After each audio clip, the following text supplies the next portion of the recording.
How to check pending deposits on Chime. To see your expected direct deposit arrival time, click on Direct Deposit History or Direct Deposit Estimated Date, which can be found on the app's homepage. Once Chime receives your direct deposit from your employer, payroll provider, or benefits provider, you will receive a push notification and an email. These alerts are enabled in your app settings.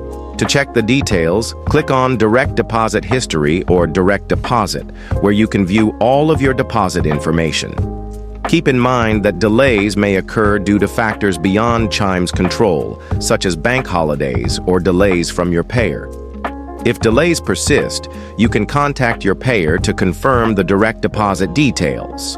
Additionally, for government benefit payments, you can check the Social Security and SSI calendar to see when you can expect your payment. You can also find an article in the app to see the exact payment dates for your Social Security benefits. And if you like the video, give it a like and subscribe.